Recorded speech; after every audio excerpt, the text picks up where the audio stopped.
Tofu is made from soybeans, the seeds that grow in the pods of the soybean plant.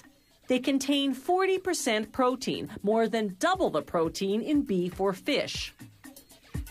They start by soaking the soybeans in cold water for 18 to 24 hours, depending on the season. In winter, beans are stored in outdoor silos and take time to warm to room temperature. Here's what the beans look like before and after soaking. As they absorb the water, they double in size and soften up a bit.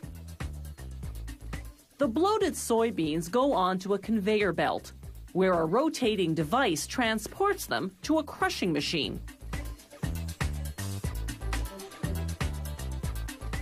The machine crushes them into a thick and grainy soup of soybean milk and pulp. It does this by forcing the beans through a filtering screen.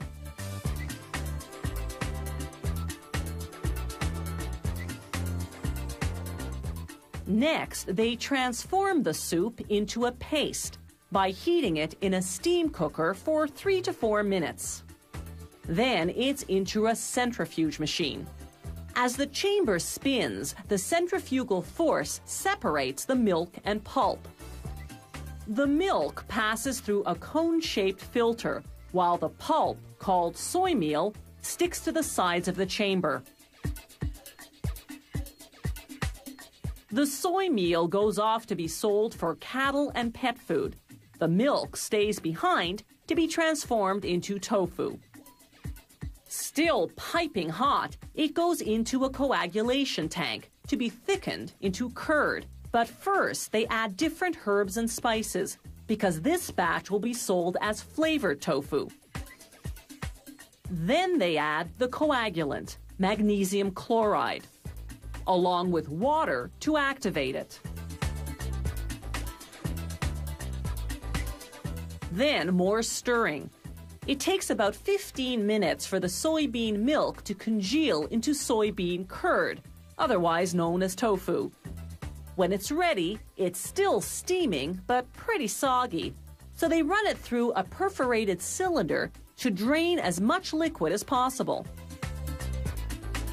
By the time the tofu comes out the other end of the cylinder, it's relatively dry and roughly the consistency of scrambled eggs. Now it can be processed into those familiar blocks you buy at the supermarket. They transfer the tofu into large rectangular molds lined with cheesecloth.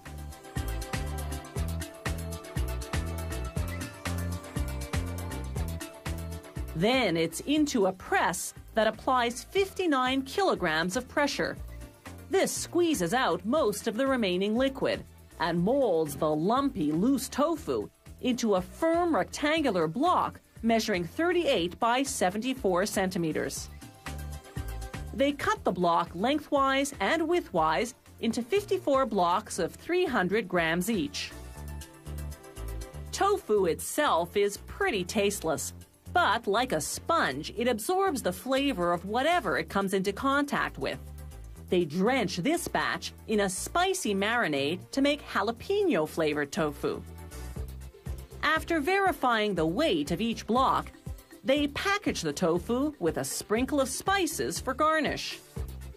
Then, to kill off any bacteria, the blocks go into a pasteurizer at 110 degrees Celsius for an hour. When they come out, they drop into a cooling basin, into water just above freezing temperature. They stay submerged for about an hour.